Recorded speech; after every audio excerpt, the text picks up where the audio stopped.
eu quero convidar os irmãos para darmos continuidade. Não foi possível estar aqui terça-feira, tive que descer numa reunião de emergência da diretoria ou da direção da igreja e não foi possível estar com os irmãos, mas o pastor Jeremias esteve aqui pregando sobre a ressurreição. Eu não estava aqui, mas o olho estava no vídeo, né? Estava na TV pregando sobre a ressurreição e eu creio que foi uma bênção para os irmãos. Abra sua Bíblia em Ezequiel capítulo 10, versículo 2. É o texto que estamos lendo e falando sobre as brasas de Deus.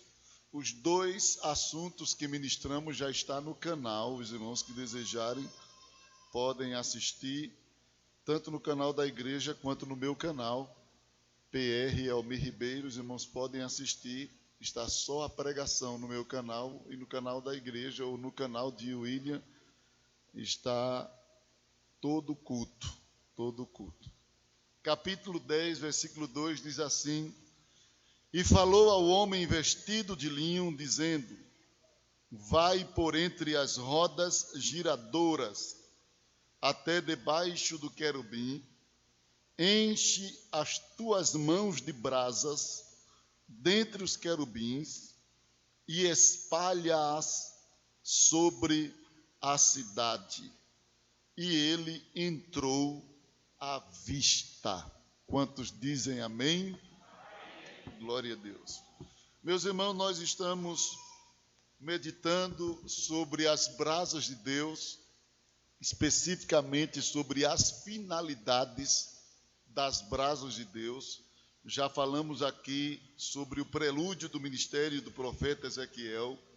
Já falamos acerca do que é brasa na linguagem literal e figurada das Escrituras.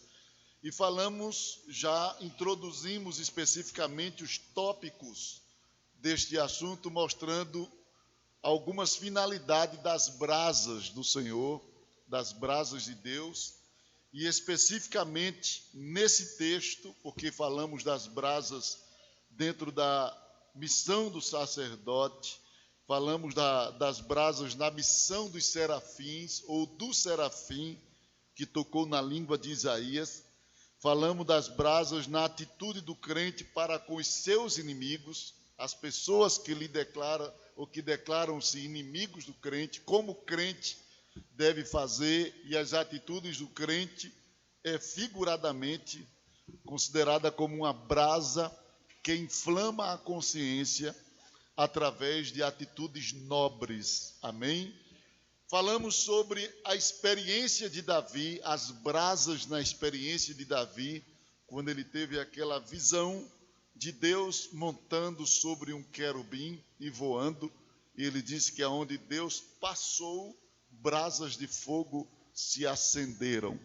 E agora estamos meditando sobre as brasas na visão de Ezequiel. E dentro da visão do profeta Ezequiel, nós já falamos quem é este homem vestido de linho, que não é o profeta, que não é Jesus, é um ser celestial, um ser angelical de uma das classes especiais de anjo, mas não se sabe especificamente quem é. Mas este ser que aparece aqui vestido de linho não tem nada a ver com o ser que aparece em Apocalipse, que é Jesus. Este ser identifica-se mais com aquele que apareceu a Daniel. E mesmo as características deste ser serem similares às características de Jesus em Apocalipse, mas vemos de que ele não é Jesus, primeiro porque ele precisou de ajuda de Miguel para vencer o príncipe da Pérsia. Então, isso já o caracteriza como sendo um ser literalmente angelical, e não Jesus, e não a cristofania, mas um ser literalmente angelical. Um ser que, embora galgue de uma posição celestial elevada, mas que não é Jesus. Também vimos que, além dele precisar do apoio de Miguel, nós vimos em Daniel 12:7 que este ser, ele faz voto, ele faz juramento, e não jura pelo seu próprio nome, ele jura pelo nome do Senhor. Então, não é Deus, porque Deus jura pelo próprio nome. Deus jura pelo próprio nome. Então, isso já mostra que ele não é Jesus. Então, já vimos de que este ser, ele é um ser diferenciado. No capítulo 9 de Ezequiel, ele aparece junto com outros seres que estão armados, mas ele aparece com um pincel na mão para marcar os crentes fiéis dos dias de Ezequiel. Ele marca os que são fiéis, aqueles que não estariam ou não provariam o juízo de Deus que viria sobre a vida dos infiéis. Então havia um grupo de remanescente, de pessoas comprometidas, e Deus o designou para marcar esses crentes. Então ele aparece sempre com uma missão específica. Já aqui no capítulo 10, este mesmo personagem aparece com a missão de pegar as brasas que estão próximo às rodas dos carros que estão atrelados aos querubins e junto das asas dos querubins. Então ele recebeu a missão de pegar as brasas e espalhar sobre as cidades.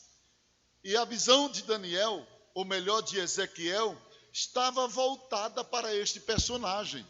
Este personagem aparece atraindo a atenção de Ezequiel, que agora concentrava-se nele. Este homem tinha uma missão destacada, uma missão específica. Ezequiel precisava aprender a lição do ministério específico e diferenciado. Ou seja, Deus não tem uma pessoa para fazer tudo, mas para cada necessidade, Deus escolhe uma pessoa para uma missão específica. Quantos dizem amém? Na igreja, ninguém pode fazer tudo, nem mesmo o pastor pode fazer tudo. Percebam que eu não tirei oferta, eu tive que oferecer oferta, mas não tirei, porque para cada trabalho existem pessoas específicas. Então, eu não sei tocar como o irmão Joviniano, como os demais irmãos que tocam aqui, não sei cantar como o irmão Elvis. Eu tentei cantar lá na praça, depois que eu fui escutar, eu vi que eu estava acabando com o cantor que estava perto de mim.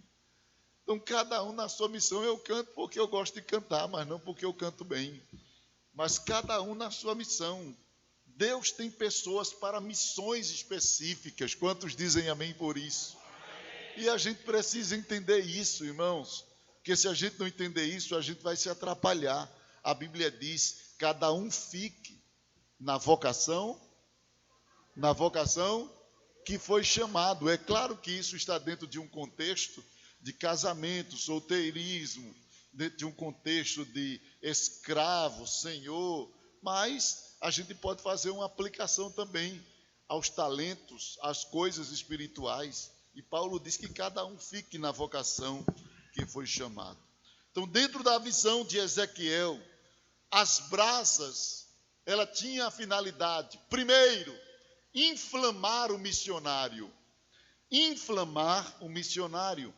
É por isso que Deus diz a este homem: vai e pega as brasas com as mãos.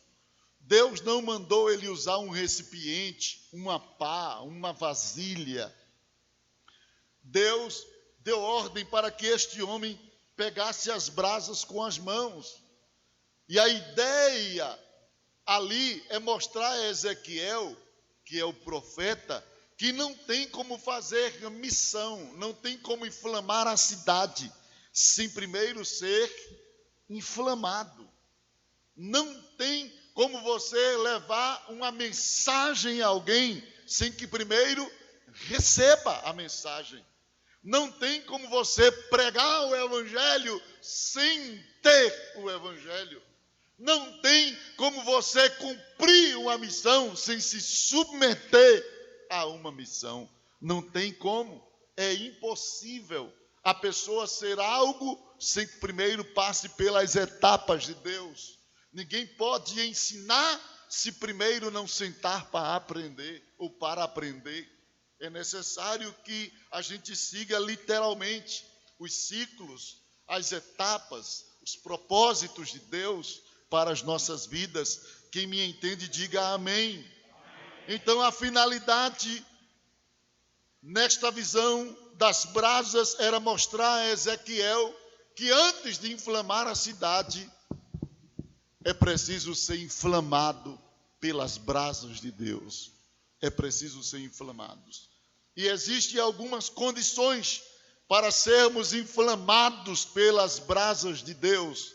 Primeira condição, para sermos inflamados, primeiro, não podemos agir com independência. Diga, não podemos agir por conta própria ou com independência.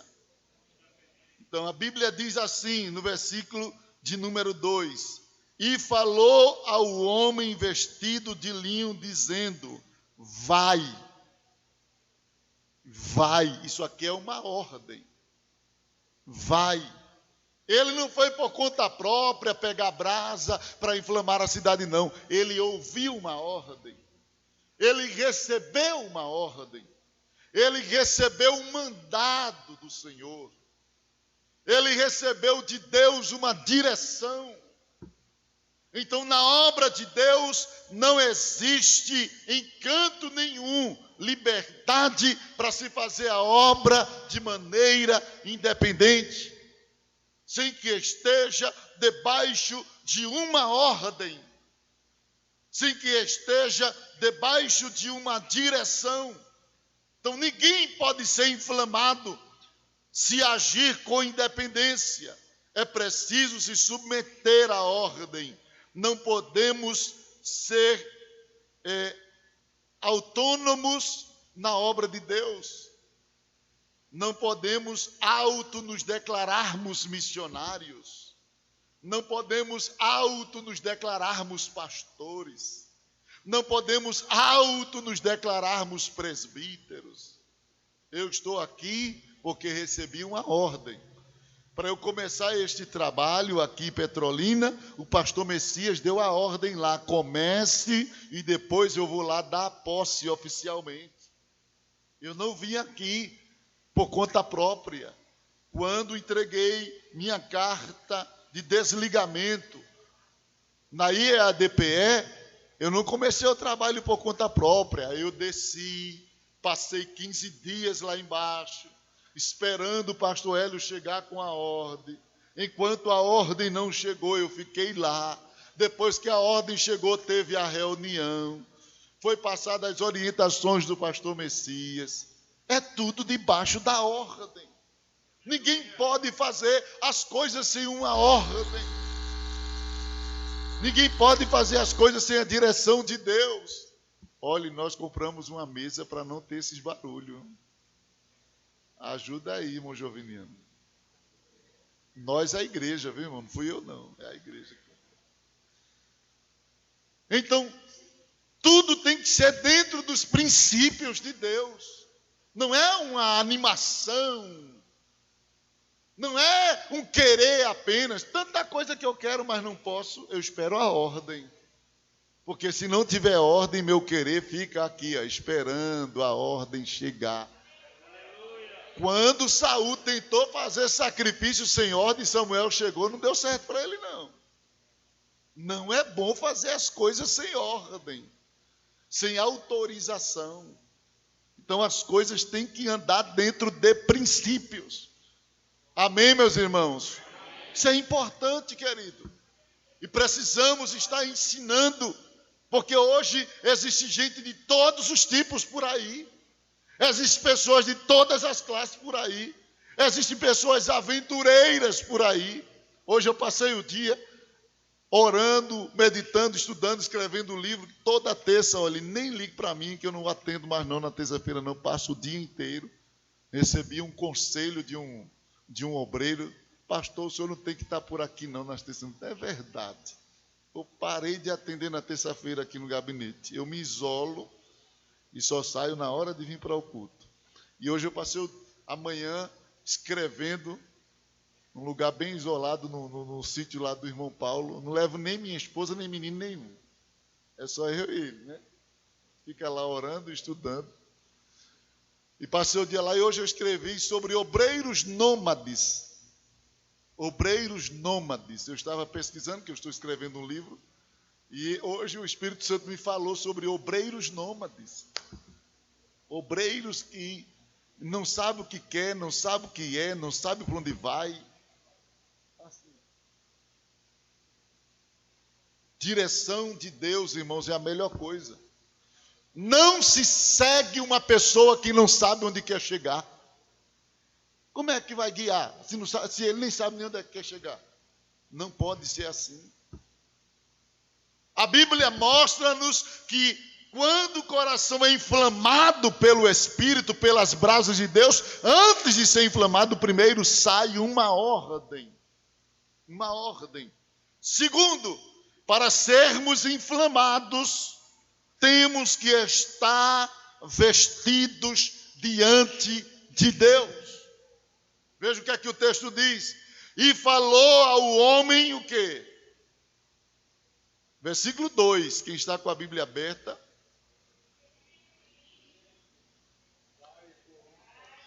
Só a primeira parte. E falou ao homem vestido de linho. Então, não basta a pessoa receber a ordem, vai.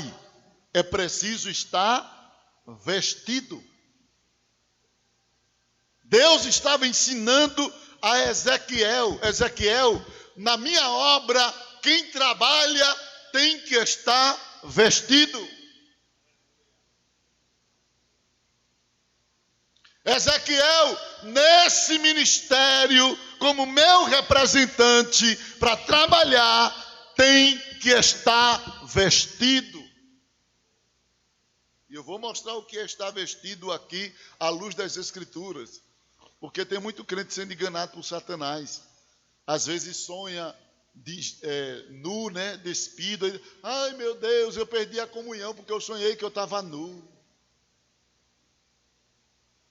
Se não ler a Bíblia, vai ficar embaraçado. Porque tanto crente já veio me procurar. Ô pastor, o que significa quando a gente sonha que está nu? Eu disse, está nu, não está vestido. Eu vou dizer, vai estar o quê?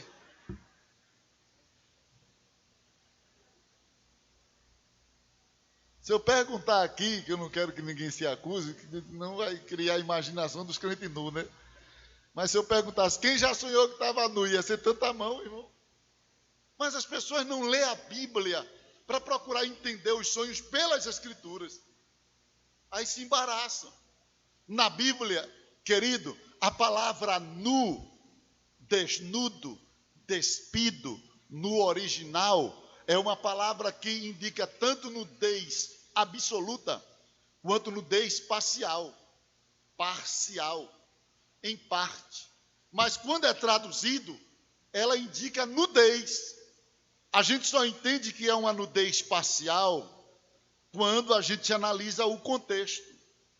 E há uma diferença entre nudez parcial e nudez total, biblicamente falando. Então, veja que quando Deus dá ordem para alguém que está vestido, muito bem, para alguém que está vestido. E vestido revela uma vida espiritualmente aprovada diante de Deus. Um crente vestido é um crente aprovado. Abra a Bíblia em Apocalipse capítulo 19, versículo 8. As vestes na Bíblia indicam a aprovação.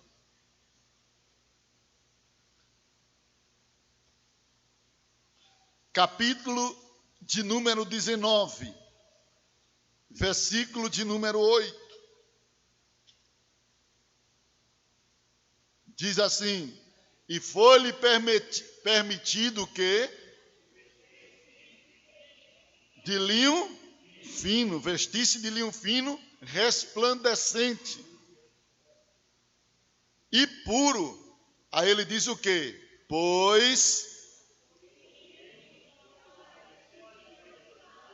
Está vendo? São as obras justas, na minha versão diz, são as obras justas dos santos. Então, estar vestido está aprovado. A visão de estar vestido é estar aprovado. Aprovado. Então, percebam de que estar vestido é estar qualificado, é estar aprovado. Este homem estava aprovado para esta missão. Estar vestido na Bíblia é diferente de estar coberto. Tem pessoas que se cobrem, mas não se vestem. Sabia, queridos? Existem pessoas na igreja coberta, mas não vestida. Existem pessoas que se cobrem, mas não estão vestidos. Que é diferente. Não confunda se vestir com se cobrir. A Bíblia fala de pessoas que se cobrem, mas que não se vestem. Abra a Bíblia, veja Gênesis capítulo 3, versículo de número 7. Gênesis 3 e 7. Diz assim: então foram abertos os olhos de ambos e conheceram que estavam nus, pelo que coseram folhas e fizeram para si o que? Aventais. Fizeram a coberta, mas não se vestiram. É tanto que depois que o ato foi tratado diante de Deus, o próprio Deus confeccionou vestes. Se eles já estivessem vestidos, Deus não faria veste. Se Deus fez veste, é porque eles estavam cobertos, mas não vestidos. A Bíblia fala de pessoas no contexto bíblico que estavam cobertos, mas não estavam vestidos. Em Marcos capítulo de número 14, abra a Bíblia. Marcos 14, versículo de número 51 e 52. Marcos 14, 51 e 52, diz assim: ora, seguia-o certo jovem, e como é que ele estava? Envolto em um lençol. Ele estava envolto em um lençol, sobre o corpo nu. Envolto em um lençol sobre o corpo nu. E o agarraram. Na hora que Jesus ia sendo conduzido para ser julgado, não sei se nesse momento por Anás ou Caifás, eu sei que aquele jovem era tão curioso, que quando viu o barulho, ele estava deitado, possivelmente. Aí ele sai com seu lençol para ver de perto, que barulho é esse? Que é isso que está acontecendo? E quando ele sai enrolado no lençol, alguém agarra. Todo canto tem gente anarquista, brincalhão, bagunceiros. E alguém agarrou o lençol dele e ele solta e solta e solta, e puxaram, ele ficou nu, correu nu, e ficaram com o lençol dele. Porque tem gente que se cobre, mas não se veste. E lamentavelmente tem gente que fica procurando arrumadinho para cobrir a sua nudez espiritual e acha que vai dar certo. Não vai, querido. Ou se veste ou não. Porque se enrolar, daqui a pouco vão puxar o teu lençol. Não adianta arrumar lençol para cobrir nudez. Deus não quer a gente enrolado em lençol. Deus quer a gente vestido. Para de arrumadinho. Encara a verdade. Abre a cara assim, dá a cara a tapa e aceita Deus te cobrir.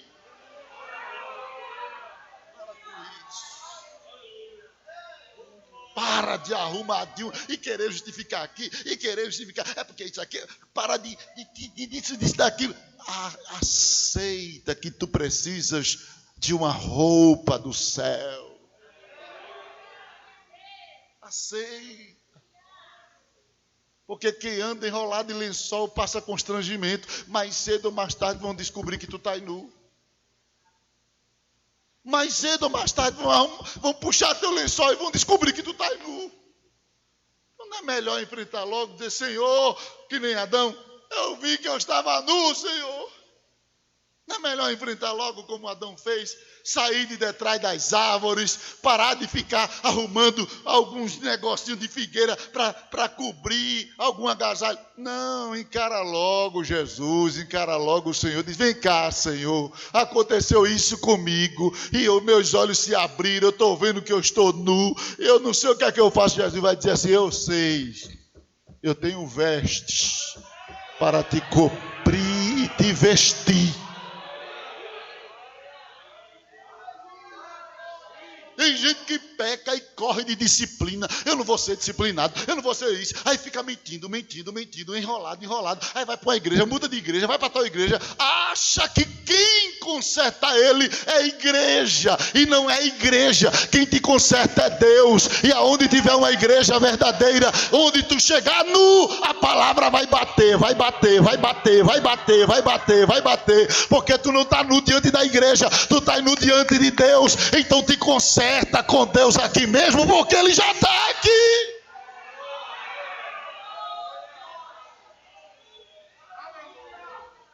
Tem gente que pensa que mudar de igreja vai esconder pecado, vai não sei o que, vai não. Te conserta logo onde tu caiu.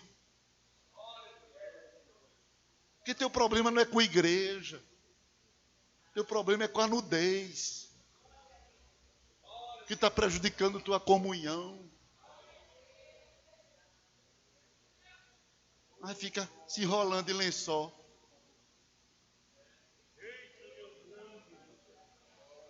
Eita lá. Irmão, o Espírito da verdade estará aqui. O Espírito da misericórdia de Deus estará aqui, irmãos. A palavra da verdade é a expressão da misericórdia. É Deus dizendo: eu te quero, eu te aceito. Eu sei que tu é fraco, eu sei que tu és fraca. É por isso que eu falo contigo assim, para tu saber que eu sei como tu estás. Então vem tratar essa situação comigo. Para de se esconder atrás de árvore.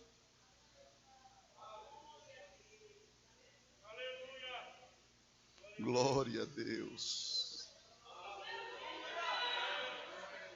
A nudez na Bíblia é vista no sentido parcial. E nesse sentido ela pode sinalizar algo positivo. A nudez, no seu aspecto parcial, ela é positiva. Ela fala de liberdade, ela fala de humildade. Por exemplo, abra a Bíblia em Gênesis 2.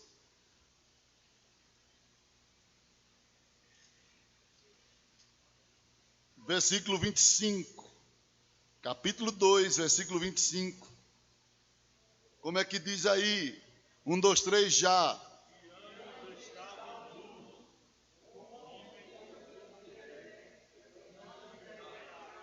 Para aí.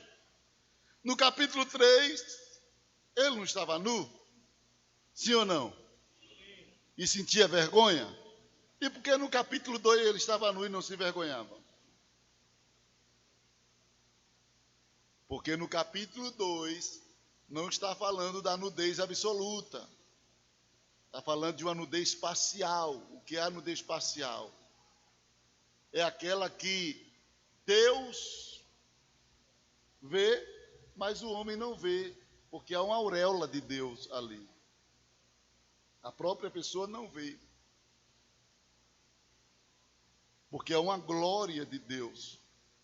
O homem estava vestido com as vestes espirituais. Ele não enxergava a nudez porque tinha uma veste. Eles estavam nus e não se envergonhavam. Por quê? Eles não viam a nudez. Só viram a nudez depois que pecaram. Porque a glória saiu. Quem está entendendo, diga amém. Amém. Havia uma nudez, mas eles não enxergavam, porque havia uma veste de glória. Deus vestiu eles de glória. E a glória de Deus que estava sobre eles impediam ele de ver a nudez. Entendeu? Impedia ele de ver a nudez. Esta glória inibia seus sentidos em relação a sentimentos negativos. Ele não dava atenção ao aspecto físico, porque a glória que estava sobre ele, da vida, da presença de Deus, era tão grande. Mas quando eles pecaram, que a glória de Deus saiu, então o que era honroso passou a ser visto de forma desonrosa. Começaram a sentir vergonha. Vergonha. A nudez facial, irmãos, é a nudez que até hoje acompanha o ser humano. É uma nudez de consciência, dentro da dimensão da liberação de Deus. Quer ver um exemplo? Não se ofenda com o que eu vou dizer. Mas a mulher conhece seu marido, diferente de qualquer outra pessoa. Sim ou não? Ele pode usar paletó, gravata, uma roupa blindada, mas ela diz assim: eu sei como é que ele é por dentro, porque eu já vi e sei como é. Para todo mundo ele está vestido, mas para ela sabe ele vestido, mas ela sabe como é ele, na intimidade. Sim ou não?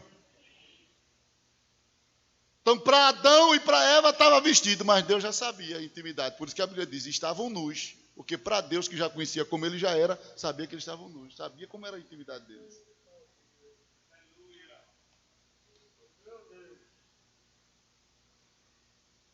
Não sei se eu me fiz entender. É a analogia que eu estou usando para você entender como Deus vê a gente. Deus já conhece a gente, a nudez de cada ser humano. Porque é Ele que nos fez. Ele que nos fez. Todo mundo nasce nu. Jó disse: nu saí do ventre da minha mãe. Ninguém nasce com um pedaço de roupa, nem de tanga que nem Tarzan. Não, irmão. Todo mundo nasce nu. Por isso que Deus já conhece. Agora você já viu que mesmo nu tem uma cápsula que guarda a pessoa dentro do ventre? Sim ou não? Sim ou não? Então, diante de Deus, a nudez física, dentro do campo da permissão de Deus, da autorização de Deus, não tem influência nenhuma. Você nu dentro do campo da autorização, não tem nada de problema diante de Deus. O que é que o senhor quer dizer? É que você, para namorar com a sua esposa, você não tem que estar de paletó e gravata, não. Não, mas eu tenho que estar de paletó e gravata, senão Deus vai ver esse negócio. Deus já viu. Ele já sabe como tu é na intimidade. Para ele, tu estás nu. Isso aqui não cobre nada diante de Deus. Cobre diante da gente. Dentro da direção de Deus, da permissão de Deus, não tem problema a nudez, porque aquilo é a nudez parcial, a nudez da consciência, a nudez do conhecimento.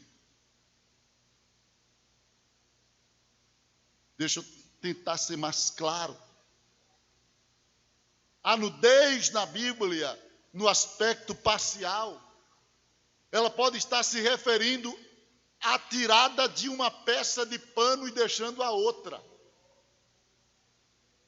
Isso aqui, na linguagem bíblica, é me desnudar. A Bíblia às vezes diz: fulano está nu. Quem lê pensa que ele está sem roupa nenhuma. Não, é que ele tirou uma capa, ele tirou uma túnica, ele tirou uma roupa que estava por cima da outra. Abra a Bíblia. 1 Samuel, capítulo de número 19, versículo 24.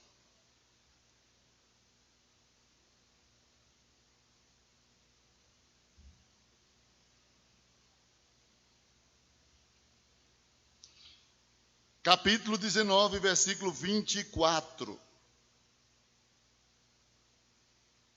Como é que diz aí?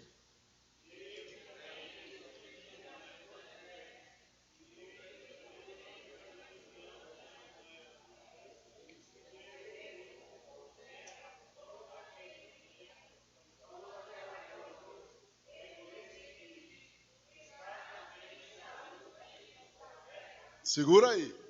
Veja a minha versão como diz: e despindo as suas vestes, ele também profetizou diante de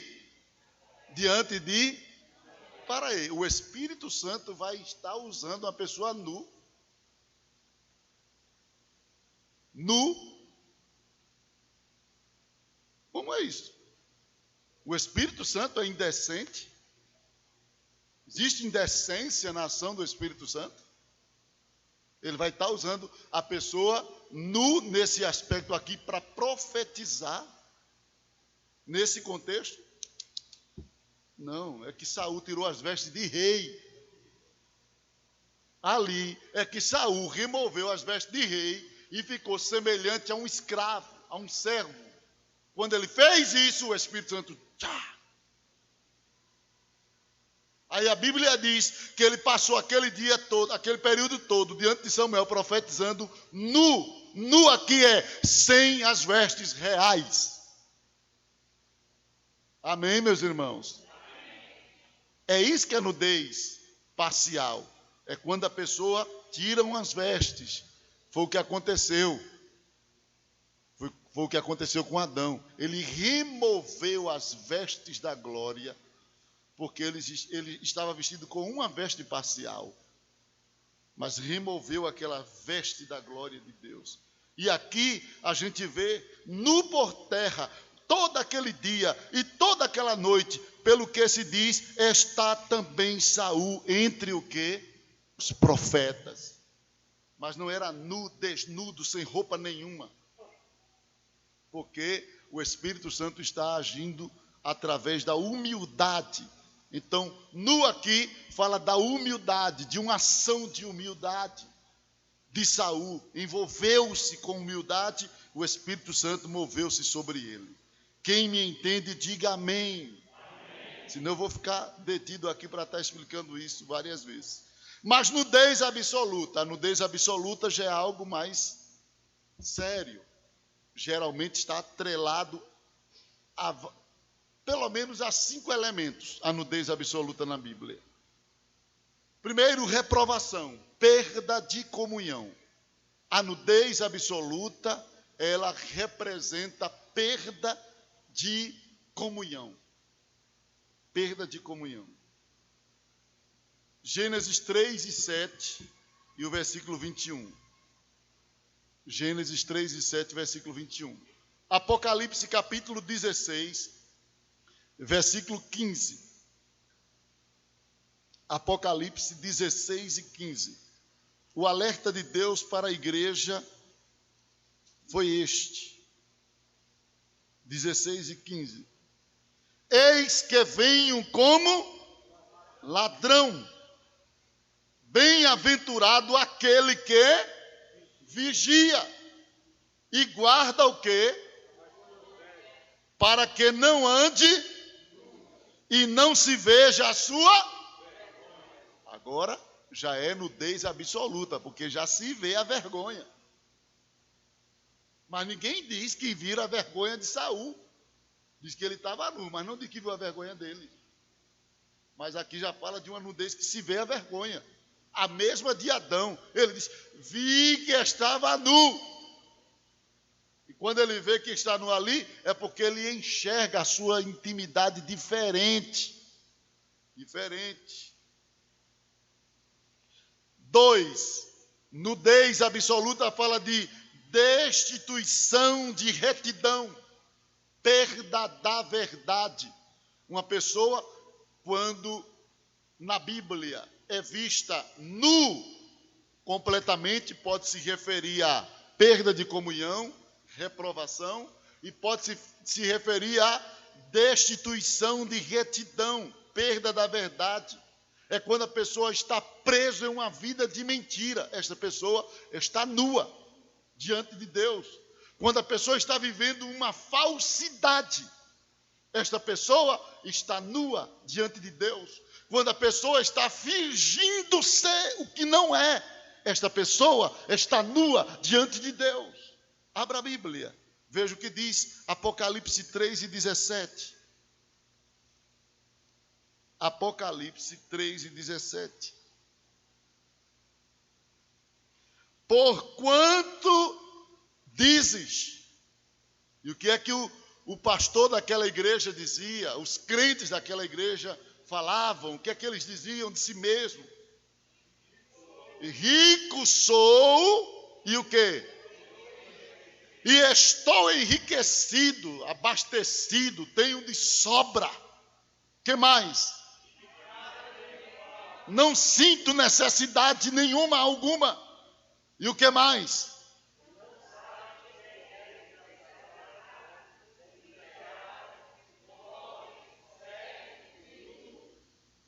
Ele dizia ser uma coisa, mas era outra. Ele estava preso em sua própria mentira. Ele mentiu tanto para ele mesmo que se convenceu que era uma coisa que não era. Jesus teve que dizer, aí, raio-x aí, a tua situação. Tu nem és isso que tu estás dizendo, porque tu és um coitado, um desgraçado, miserável, pobre, cego e o quê? E nu. Tu não tem nada disso que tu estás dizendo. Então, nudez pode se referir à destituição de retidão. A pessoa acha que é uma coisa e não é, porque está preso em sua própria mentira. Tem gente que mente tanto, que se convence que a mentira dele é verdade.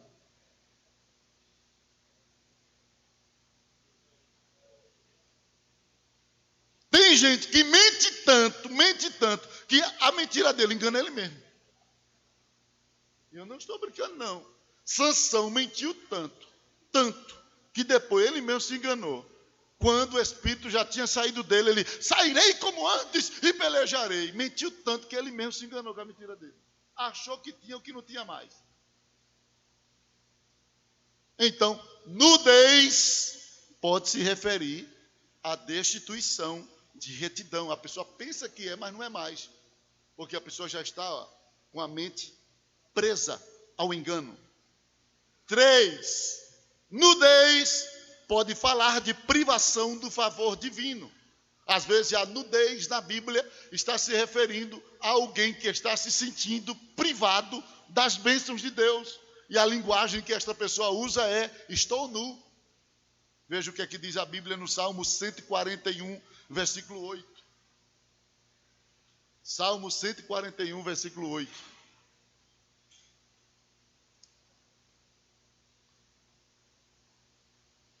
Tem uma versão que fala de forma bem direta sobre nudez. Outras versões mudam um pouco o sentido da palavra ou o termo, né? Não é o sentido, é o termo. Salmo 141, versículo 8. Como é que diz aí?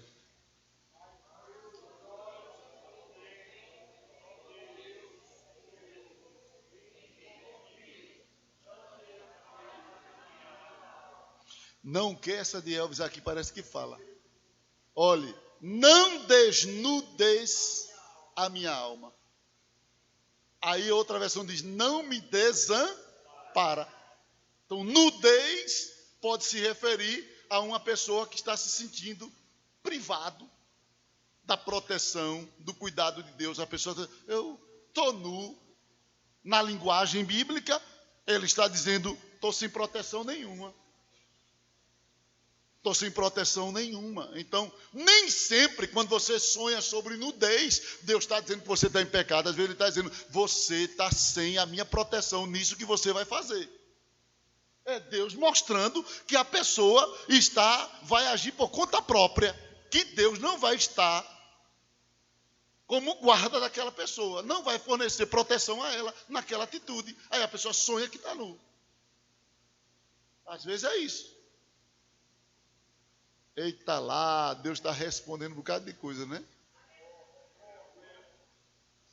Às vezes nudez parcial é símbolo de humildade, é símbolo de liberdade, mas a nudez total pode se referir a pecados, perda de comunhão, destituição de retidão, prisão da mentira, e pode se referir a uma sensação da pessoa desprovido de segurança.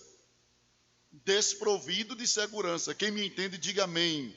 Está vendo como é bom estudar a Bíblia, irmãos? Que a Bíblia vai tirando dúvidas da mente das pessoas, que o diabo gosta de usar aquele conhecimento que às vezes a pessoa tem raso das Escrituras para atrapalhar a mente da pessoa. Leva só a pessoa para um lado. Por isso que é importante estar aqui. A nudez pode ser uma mensagem de Deus, dizendo que não estará com o povo, que não estará com o seu povo. Você sabia? E eu quando li isso aqui, eu disse, Jesus, não me dê uma obrigação dessa que eu não vou cumprir, não. Eu acho que essa eu vou desobedecer a Deus. Porque, irmãos, Deus faz cada coisa. Deus pede cada coisa, que tem coisa que eu digo assim, Jesus, tu sabe a quem pede. Possa ser que alguns talvez tenham estrutura para obedecer o que eu vou dizer aqui agora, mas eu não me vejo com estrutura de obedecer. Abra a Bíblia. Isaías, capítulo 20. Isaías, capítulo 20. Tem gente que aqui é mais crente do que eu, talvez, quem sabe, né? Deus vai mandar você fazer isso aqui e você vai obedecer. Agora, eu não tenho estrutura, não. Eu vou todo logo confessando, eu não tenho condição de fazer um negócio desse. Capítulo 20, versículo 2 ao versículo 4. Falou o Senhor, naquele tempo, por intermédio de filho de Amós, dizendo, vai, solta, o quê? O cilício de teus lombos, e descalça os sapatos dos teus pés. E ele assim o fez, andando nu e descalço. Deus disse, olha, o cinto que prende aí, aquilo que prende tuas vestes, solta. Quando Isaías soltou, a roupa caiu. Aí Deus disse a ele, agora tira o sapato e vai embora para a cidade. Lá vem o profeta, homem de Deus, nu, pelado, sem sapato, sem nada, andando normal.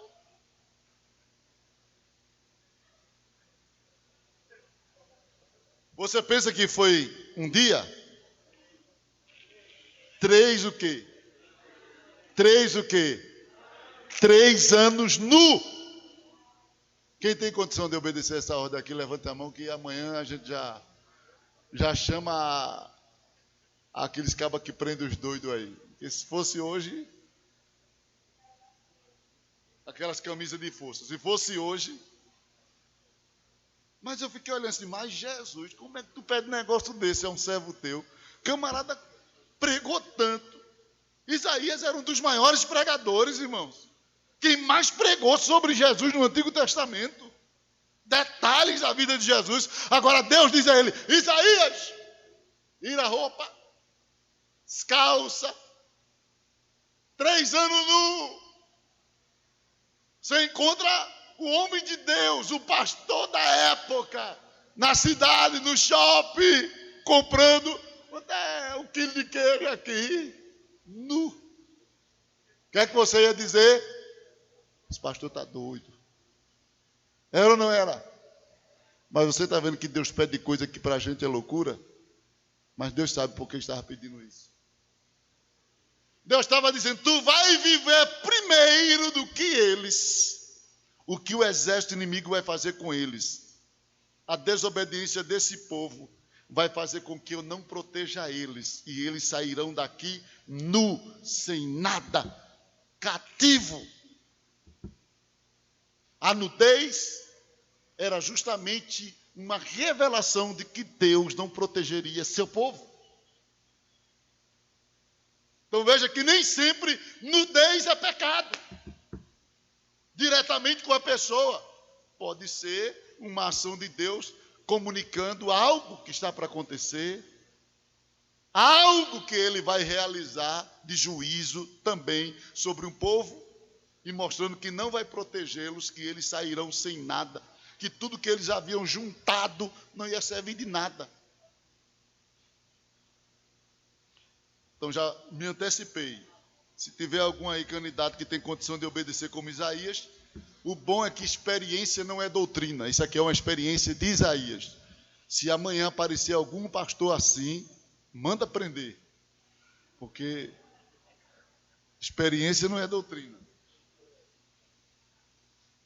Quarto, quando preparar aí, o William me diz. Em quarto lugar, nudez pode se referir à transitoriedade das possessões materiais. Quando a Bíblia fala de nudez, pode estar se referindo à transitoriedade das posses materiais, dos recursos materiais. Deus está dizendo, quando fala na Bíblia sobre nudez, o que tu tens não é para sempre. O que tu tens, tu não vai levar. Por isso que Jó diz assim, ó, nu saí do ventre da minha mãe e nu tornarei para lá. O que é que ele está dizendo? O que eu adquiri é transitório. Nudez pode falar da transitoriedade das coisas materiais. Porque tem gente que, Senhor, que está nu, ai meu Deus, é pecado. Não, Deus pode estar dizendo assim, o que tu tens vai passar. O que tu tens, tu não vai levar. Pode ser um aviso de Deus, mostrando que o que você tem materialmente é transitório, vai se acabar. Abra a Bíblia em Eclesiastes, capítulo de número 5, versículo 15. Eclesiastes 5 e 15.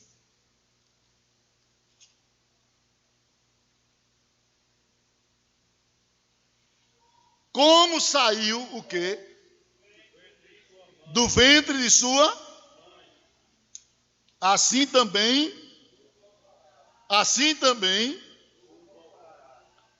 a minha versão diz, se irá nu como veio. Aí veja, da transitoriedade. E o que mais?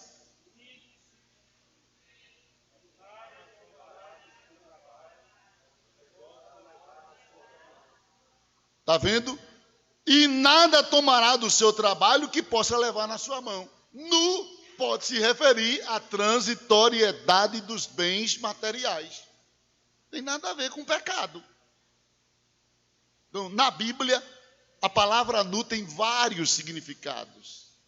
Quando ela é aplicada, está dentro de um contexto de nudez absoluta, pode se referir a alguém que está reprovado, pode se referir a alguém que está destituído de sua retidão, pode se referir a alguém que está privado do favor divino, pode se referir à transitoriedade das possessões materiais e pode se referir à perda de autoridade.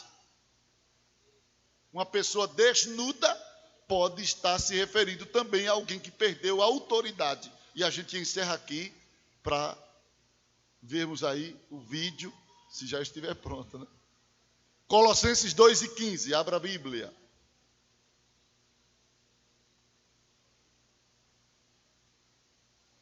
Colossenses 2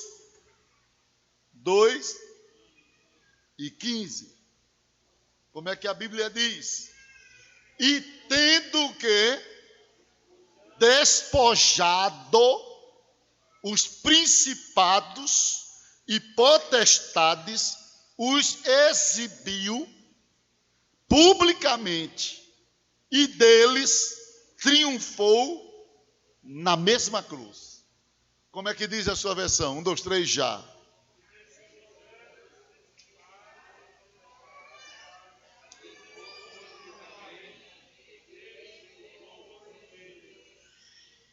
Sabe o que é que a Bíblia está dizendo? Olha aqui. A Bíblia está dizendo que Satanás, os demônios, não tem mais autoridade sobre o crente. É isso que a Bíblia está dizendo. A Bíblia está dizendo que o sacrifício de Jesus desnudou o adversário. Imagine que você estivesse no campo de batalha, desarmado, sem nada, desprovido de recurso. Do outro lado está o seu adversário, armado, cheio de cartucho, de bala, de reserva, metralhadora, faca, canhão, sei lá o que é que tem mais que possa botar nas costas desse condenado. Imagina o que aqui, um inimigo belicamente sobrecarregado de munição, mas de repente Jesus chegou-lhe entre você e ele e disse: tu quer o quê? Vou matá-lo. Vai matar não. Bora, tira esse revólver, tira essa faca, tira essa metralhadora. E foi tirando. Sabe como ficou o inimigo? Nu. Jesus pegou tudo aquilo que ele tinha de munição para te matar. Jesus foi na cruz, fez assim, ó. Agora ele não tem mais autoridade, eu estou com as armas dele. Eu tirei o poder dele, ele agora está nu. Eu removi a autoridade de Satanás. Satanás não tem autoridade sobre a vida do crente, irmãos. Satanás não tem. Se o crente soubesse. Esses dias eu estive visitando um jovem. Mandaram me chamar. Tem uma pessoa aqui de prova, né, que mandou me chamar. E eu fui visitar esse jovem. Aí fiquei lá falando de Jesus para ele. E quando eu terminei de falar, aquele jovem disse: olhe, pastor, eu quero me voltar agora. Eu quero me voltar agora. E na hora que eu disse: você quer mesmo, é consciente, não é brincadeira, eu quero. Ele pode até não ter se decidido de coração, mas pelo menos na hora ele disse: eu quero. Eu disse: se você quer, eu vou orar. Irmãos, acredite, na hora que comecei a orar por ele, o demônio pegou ele. Começou a entrar nele, ele botou a mão no pescoço assim. E não tinha quem tirasse a mão dele, viu? A mãe dele assim em pé, só estava eu, ele e a mãe dele. E ele com a mão assim, querendo quebrar o pescoço. Se torcendo todinho, e o demônio nele, e ele se torcendo. E eu orando por ele, dizendo: Deus, qual é a direção? Aí Deus disse a mim: dá ordem para que a mão dele se solte. Aí eu botei a mão sobre a mão dele: solte esta mão, a mão. Irmão, isso é muito bonito, irmão. Eu me senti poderoso na hora. Solte a outra. A mão está aqui. Solte a outra. Aí ele começou a chorar. Saia deste moço. Daqui a pouco ele tornou chorando, veio se agarrar comigo, se abraçar. É muita coisa, irmãos. Um camarada que nem eu, fraco, filho de barbeiro, dando ordem para um demônio que eu não sei nem que grau aquele demônio tinha. Solte ele. É muita coisa, irmão. Se cada crente soubesse a autoridade que Deus lhe deu, Satanás diante de você está nu. Deus te deu autoridade, querido. Deus te deu autoridade, querida. Para de sentir medo de demônio. Para de sentir medo disso ou daquilo outro, porque está aparecendo aqui, porque está... Bota a mão, expulsa. Quando a Bíblia diz lá em Marcos que o crente ele tem poder de expulsar demônio, não diz que é só de pessoas, não. E estes sinais seguirão aos que crerem. Em meu nome falarão novas línguas, pegarão em serpentes. E o que mais? E expulsarão demônio, mas diz de onde? Não diz. E expulsarão demônio, pode ser de uma casa, pode ser de um quarto, pode ser de um cachorro, pode ser de uma pessoa. Aonde ele estiver, você pode dizer: sai, sai, sai, sai, sai. Você não tem mais autoridade sobre mim, você não tem mais autoridade sobre a minha família. Diga isso, porque Deus te deu autoridade sobre ele, desnudou ele e revestiu você daquilo que é espiritual. Para de ter medo. Isso é a verdade.